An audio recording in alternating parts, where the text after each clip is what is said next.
How would you describe yourself? I was born and raised in Venezuela. My family's from India. I was born in Turkey. I'm Irish. I'm still in America on my green card. I have not become an American citizen in my 44 years. And I'm from Indonesia. I'm Ecuadorian American. That's how I identify myself, meaning that I was born here in the United States, but my parents are originally from Ecuador. And I'm Haitian American. I am an immigrant myself because I came here 2 years and 9 months ago. I think providing an opportunity for young women to explore their own stories, to talk to other young immigrant women about them is a wonderful thing. Because although they do talk to their friends, this provides them a more formal setting that's, around those issues. And I think also it allows they're children of immigrants, right, to explore these stories with people who are somewhat different from them, from different ethnic groups. Because I suspect when they talk about their problems, they may often talk about it to others who are somewhat like themselves, from their own groups. This provides an opportunity specifically around these issues that they can talk about, and they can talk to other people who are experiencing it also, but may be experiencing somewhat differently depending on their background, and that will be eye-opening or maybe interesting for them and help give them a perspective too. It's kind of like I've straddled two different worlds, the cultural Indian world and then growing up in America and being everything that it is to be an American child, American teenager.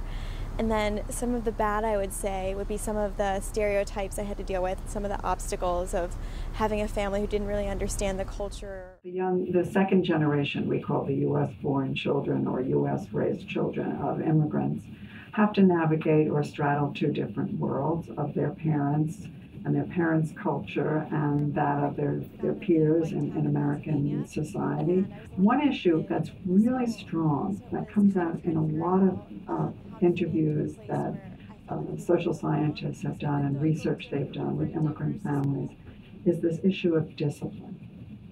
The parents feel that when they've come here, of course they're struggling, they've come here to do better, they want their children to succeed. This is one of their major goals, right? It's been a great sacrifice to come here. And they don't want to lose their children to the street, they want their children to study and to work hard, and they're afraid for their children. And so they're often very strict. They are stricter with their daughters than with their sons. Their sons, they allow much more freedom, but their daughters, of course, they're worried about pregnancy. They often insist on very strict curfews, very early. They may not allow their daughters to go out on dates or to really spend time with their friends. And so a lot of the daughters brought up here feel very constrained by this, by their parents, because they feel, look, their friends here who are American, they can do all this stuff, and they watch TV and they see what, go to the movies, they see what's going on with teens in America, and then they see the great strictness that their parents have, and they don't like it often. They may respect, they may sort of understand what their parents, but they feel very constrained, and they may also resent that their brothers do not have those same kinds of constraints. They always say, well, you don't sound like, you're Haitian because of the accent, as far as them having a French accent. And they always say, well, I don't look, or there's always some sort of features or how, the dressing, the characteristics as far as the clothing. And coming to the U.S., many immigrants, I would say it's particularly strong for Black immigrants. And for Latino immigrants, particularly those who have dark skin. Given America's racial system, it's very difficult because they didn't experience this kind of discrimination or prejudice on the basis of color or race in their home country. It's very difficult for the parents, who are coming to terms with this, and also for the children. What I want is people to know that because I have an accent doesn't mean that I am uneducated. What I want people to know is just because I have a different culture than anybody else, it doesn't make me less human. I want people to know that they should never be ashamed of looking different than everyone else.